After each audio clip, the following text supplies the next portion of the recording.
Question number 1 in arthropods this is complete. तो arthropod के अंदर कौन सा सिस्टम कंप्लीट होता है? सर्कुलेटरी सिस्टम, रेस्पिरेटरी, डाइजेस्टिव या रिप्रोडक्टिव स्ट्रक्चर? तो करेक्ट आंसर है ऑप्शन सी। फाइलम आर्थ्रोपोडा के मेंबर्स के अंदर digestive system completely well developed होता है। करेक्ट आंसर है option C. Question number 2 the periplaneta belongs to which of this phyla? तो पेरीप्लेनेटा एक इंसेक्ट है जो कि फाइलम आर्थ्रोपोडा से बिलोंग करता है। करेक्ट आंसर है option D. Question number 3 the labrum in cockroach is attached to the head capsule through means of? तो लेब्रम जो बेसिकली अपर लिप को कहते हैं कॉकरोच के अंदर, और ये हेड के साथ अटैच होता है by means of a special structure that is known as clypeus. Correct answer है option A. Question number 4 the characteristic of pronounced cephalization is seen in? तो cephalization basically head formation and concentration of sense organ within the head at interior end, इसको नाम देते हैं cephalization का, और ये pronounced होती है फाइलम आर्थ्रोपोडा के अंदर। करेक्ट आंसर है option A. Question number 5 which of the following is a basic unit in the eye of insect or cockroach? तो इंसेक्ट की आई के अंदर जो बेसिक यूनिट है वो है ओमाटीडियम, और कलेक्टिवली इसको नाम देते हैं ओमाटीडिया का। करेक्ट आंसर है option B. Question number 6 this is the common factor between house fly, Anopheles and cockroach? तो कौन सी कॉमन फैक्टर है हाउस फ्लाई में, एनोफिलीज और कॉकरोच में?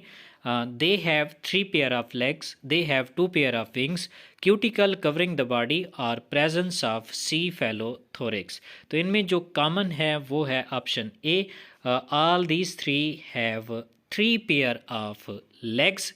करेक्ट आंसर है option A. Question number 7 pick the common trait in rats, bed bugs and mosquitoes as well as leeches? तो इनके दरमियान जो कॉमन ट्रेट है वो ये है कि they all have a sexual phase. Correct answer है ऑप्शन ए। इन सब में सेलुलर मेम्ब्रेन भी प्रेजेंट होती है। They also have a nucleus and they don't have anticoagulant. तो बाकी तीनों जो करैक्टर्स हैं वो इनमें कॉमन नहीं है, लेकिन जो सेक्सुअल फेस है वो चारों के अंदर प्रेजेंट होती है। करेक्ट आंसर है option A. Question number 8 the growth in arthropod goes along with this process? तो आर्थ्रोपोड्स के अंदर जो ग्रोथ है वो बेसिकली 2 प्रोसेस की वजह से होती है, एक डाइसिस और दूसरा मोल्टिंग। करेक्ट आंसर है option D. Question number 9 to view the haemocoel you would pick this animal? तो हीमोकोल बेसिकली आर्थ्रोपोड और मोलस्क के अंदर बॉडी कैविटी है, और इसके अंदर एक कलरलेस ब्लड पाया जाता है जिसको हम नाम देते हैं हीमोलिम्फ का।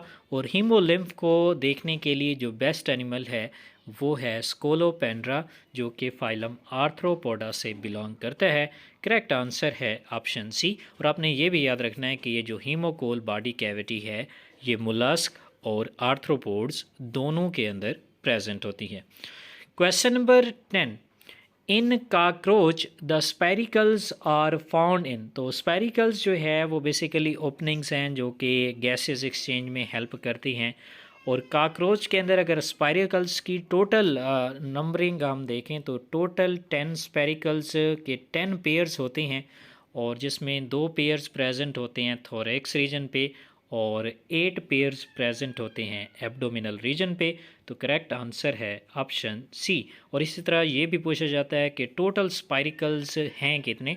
तो टोटल 20 हैं, और 10 पेयर्स की फॉर्म में हैं, 8 एब्डोमेन पे हैं और 2 पेयर थोरैक्स पे हैं।